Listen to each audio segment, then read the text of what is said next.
पर और बैठ जाना। दो चीजें जमीन पर बैठकर करना चाहिए। एक जीमना, जीमन, जीमना जानते हो? बोलो, जम के बोलो जरा। एक जीमन जमीन पर बैठकर करो और एक भजन जमीन पर बैठकर करो।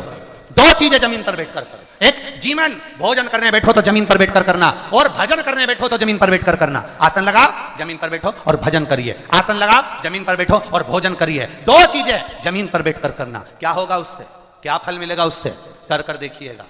केवल जिसको शुगर हो, और शुगर जिसके शरीर में है, उसको नियम बना लेना चाहिए कि मैं कुर्सी पर टेबल पर बैठकर नहीं खाऊंगा, मेरे शरीर में कष्ट है। बहू एक काम कर, जमीन पर एक मोटा सा आसन लगा दे, मैं धीरे से बैठूंगा, वहां बैठकर मैं खाऊंगा। भोजन करो, और भोजन करने के पहले एक बेलपत्र शिव पर चढ़ी हुई, और भोजन करने के बाद एक बेलपत्र शिव पर चढ़ी हुई। केवल 3-4 दिन खाकर देखो, शुगर का लेवल जांच करवाना, वो लेवल में मिलेगी आपको।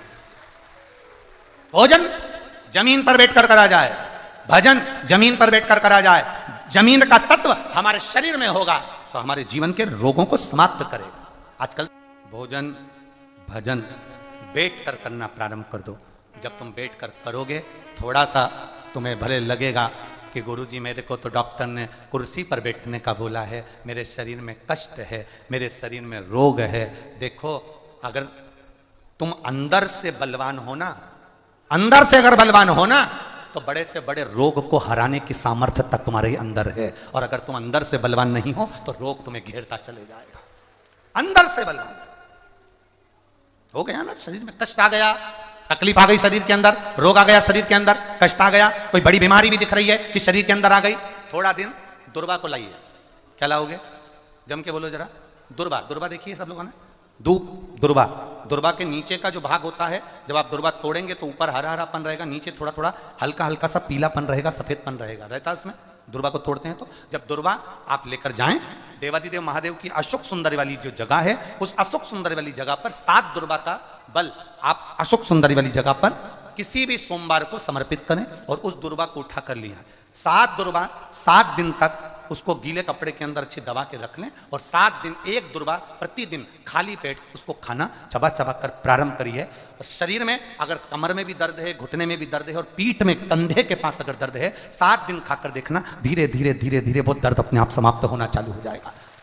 वो दुर्वा का आनंद हमारे जीवन में, क्योंकि भूमि तत्व को हमें मिल रहा है, भूमि तत्व से हमें प्राप्त हो, हम छोड़ दिए। ना हमारा भजन जमीन पर है, ना हमारा भोजन जमीन पर, हम छोड़ मिला। ये शरीर बड़ी मुश्किल से मिला। सोमनी को शरीर मिला था, शरीर का सदुपयोग नहीं कर पाई, अपनी काया के मद में चूर रही, सुंदरता में चूर रही, अपने दिखावे में चूर रही, उस शरीर को संवारती रही। वो शरीर ऐसा खराब हुआ कि कौड़ी का रोग हो गया, नेत्र से दिखना बंद। गई महाबलेश्वर मंदिर में, गई महाबल के दरवाजे पर गोकर्ण क्षेत्र में, और वहां जाकर भिक्षा मांगने के लिए तैयार हो गई, खड़ी हो गई, और सुबह से लेकर शाम हो गई, पर भिक्षा के लिए उसको कुछ भी नहीं मिला, कुछ भी नहीं, कुछ ना। शिवरात्रि का दिन था, भगवान देवादिदेव महादेव का दिन, शिवरात्रि का दिन। खड़ी, अब शरीर में इतना गंध आ रहा है, शरीर में इतनी बदबू आ रही है, शरीर में इतनी दुर्गंध आ रही है कि पास में जाए तो जाए कौन, पास में पहुंचे कौन। इतना गंध शरीर में से आएगा तो कौन जाएगा, कोई ना गया। किसी एक को दया आ गई, वो गया उसके पास, उसके पास कुछ भी नहीं था देने के लिए, केवल एक बेलपत्री, मात्र एक बेलपत्री। कोई जाते जाते उस सोमनी के हाथ में बेलपत्र पकड़ा गया, बेलपत्र सोमनी के हाथ में।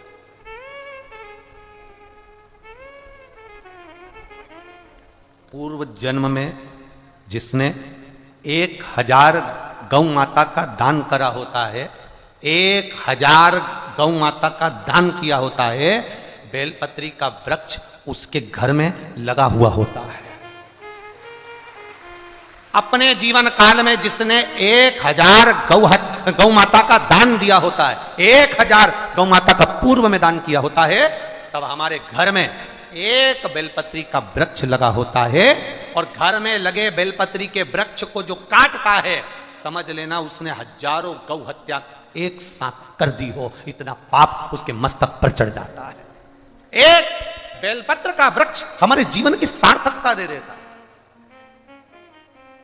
एक बेलपत्र का वृक्ष। विष्णु पुराण को पढ़िएगा, कभी मौका मिले तो लिंग पुराण को पढ़िएगा, कभी मौका मिले तो गीता प्रेस गोरखपुर के शिव महापुराण को पढ़िएगा, कभी मौका मिले तो स्कंद पुराण को बड़े आनंद के साथ में पढ़िएगा, कभी मौका मिले तो देवी भागवत पढ़िएगा। उसमें लिखा है एक बेलपत्री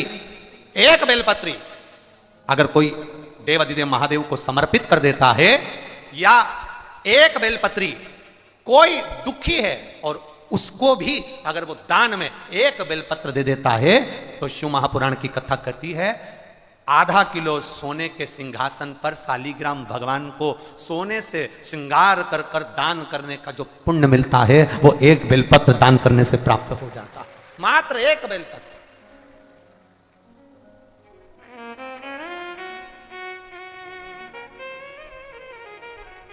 केवल एक बेलपत्र, ये जीवन का सुख देने वाली। अब वो सोमनी के हाथ में ब्राह्मण की जो कन्या थी, जो चंडाल के घर में जन्मी थी, अब उसके हाथ में एक बेलपत्र कोई पकड़ा कर चले गया, एक बेलपत्र। अब उसने पैसा एक ऐसी चीज होती है जो अंधे को भी नजर आता है। बोलो सही है कि गलत है? पैसा एक ऐसी चीज होती है जो अंधे को भी नजर आता है।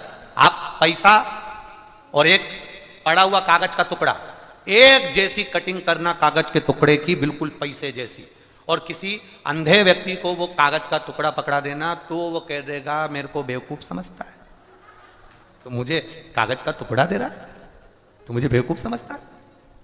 और अगर पैसा पकड़ा दिया तो पहचान जाए, मतलब पैसा अंधे को भी नजर आता है। तो जैसे ही सोमनी को वो दिया पत्ता बेलपत्र का, और बेलपत्र का पत्ता कोई देकर चले गया, वो कोई होगा शिव का भक्त, ओघड़ी होगा कोई, अड़भंगा होगा कोई, जिसने इसके शरीर में इतनी कोड़ी के शरीर की गंध तक ना ध्यान दी, और उसके हाथ में एक पत्ता पकड़ा दिया बेलपत्र का। बेलपत्र का पत्ता आया।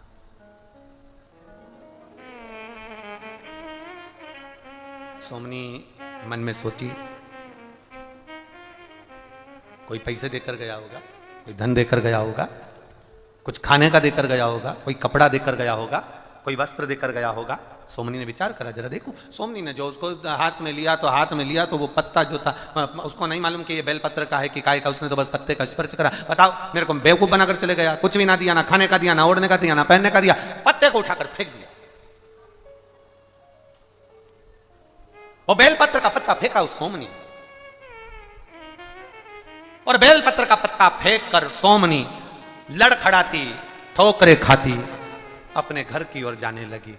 दिन भर शिवरात्रि का निकल गया, रात भर निकल गया, इसको ना भोजन मिला, ना रात को ये सो सकी, क्योंकि रात भर चलती चलती अपने घर की ओर चले जा रही है, भटक रही है। इसको नहीं मालूम कि आज शिवरात्रि है, और वो पत्ता जो इसने पटका था, हवा तेज चढ़ गई, और हवा जो चली तो वो पत्ता उड़ते उड़ते महाबलेश्वर के शिवलिंग पर जाकर गिर गया।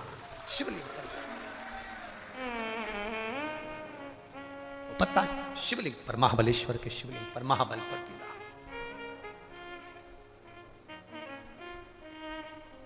सुबह का ब्रह्म मुहूर्त था। सोमनी ठोकर खाकर जमीन पर गिरी थी, कौड़ी शरीर था, आंख से अंधी थी, रोगग्रस्त थी, प्राण छूट गए। प्राण छूटे तो मेरे देवादिदेव महादेव नंदी लेकर उसके लिए खड़े थे। नंदी लेकर, मेरे महादेव नंदी लेकर उसके सामने खड़े थे। नंदी